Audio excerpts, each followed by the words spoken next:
हाँ जी, बैलेंसिंग ये ऐसा टॉपिक है जो 100 नहीं 200% पेपर में आएगा ही आएगा, ठीक है। और ये बात सब जानते हैं, ठीक है। बट बच्चे कहते हैं सर ये तो ईजी है। कैसे ईजी है? क्योंकि देखो यहाँ पर आप एटम्स के नंबर को काउंट करते जाओ और बैलेंस करते जाओ। इस मेथड से हम सॉल्व कर लेते हैं, ठीक है। तब मैं उनसे ये कहूँगा कि आप इस इक्वेशन को सॉल्व कीजिए। कर लिया, ठीक है। अब लेकिन इसी मेथड से सॉल्व करना है, ठीक है। ये एटम काउंट कर करके आपको मेथड को इसी मेथड को यूज़ करके इसको क्या करना है, सॉल्व करना है। और गारंटी से मैं कह सकता हूँ कि मैक्सिमम स्टूडेंट्स को ये नहीं आया होगा इसी मेथड से, ठीक है ना। और बच्चों को यही मेथड अच्छा लगता है क्योंकि फटाफट हो जाता है, ठीक है। लेकिन अगर पेपर में ऐसी इक्वेशन आ गई तब क्या करेंगे, ठीक है। तब हमारे साथ क्या होगा, हम टाइम लगाएंगे इसमें, क्वेश्चन हमारा गलत होगा, टाइम भी वेस्ट होगा, मार्क भी 0 मिलेगा। तो मैं ये कहना चाह रहा हूँ कि अगर हम टाइम लगा ही रहे हैं तो क्यों ना हम ऐसा मेथड यूज़ कर लें जिससे हमको 101% सही आंसर मिले। भाई जब टाइम लगा ही रहे हैं हम तो आंसर भी ले लें, ठीक है, मार्क भी ले लें, ठीक है। तो आज हम बस यही सीखेंगे कि कैसे हम बैलेंसिंग का ऐसा मेथड सीखें जिससे 100% अपने मार्क्स आ जाएं, ठीक है।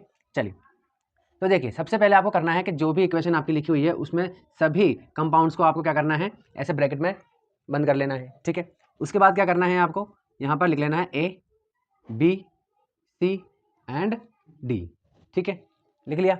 अब आपको यहाँ लिख लेना है जितने भी एलिमेंट्स हैं। First element carbon, second is hydrogen, third is oxygen, ठीक है। ऐसे एरो लगा लेना है। अब क्या ये जो हमने हाइड्रोजन, कार्बन, हाइड्रोजन और ऑक्सीजन लिखा है ये तो हमने सिर्फ इधर से लिखा है, इधर से क्या इधर से लिखने की जरूरत है क्या? नहीं, क्योंकि जो एलिमेंट इधर हैं वही उधर हैं, ठीक है। चलिए तो हमने लिख लिया इधर। अब देखिए कार्बन को, ये रहा कार्बन। चलिए कार्बन के कितने एटम है यहाँ पर? 2 इंटू ए, ऐसे इंटू कर देंगे इसको, 2A हो गया।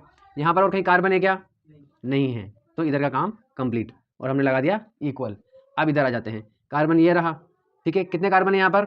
1, तो 1 इंटू सी यानी कि C, ठीक है। चलिए और कोई कार्बन है क्या यहाँ पर? नहीं है, यानी कि इसका काम कंप्लीट। ये हो गई हमारी इक्वेशन 1, ठीक है। चलिए अब बात करते हैं हाइड्रोजन की। ये रहा हमारा क्या? हाइड्रोजन। क्या है ये? हाइड्रोजन, ठीक है। चलिए हाइड्रोजन के कितने एटम है यहाँ पर? 6 है, 6 इंटू ए, ये हो जाएगा 6A, ठीक है। क्या और कोई हाइड्रोजन है क्या यहाँ पर? नहीं है, तो ये लगा दिया हमने इक्वल, ठीक है।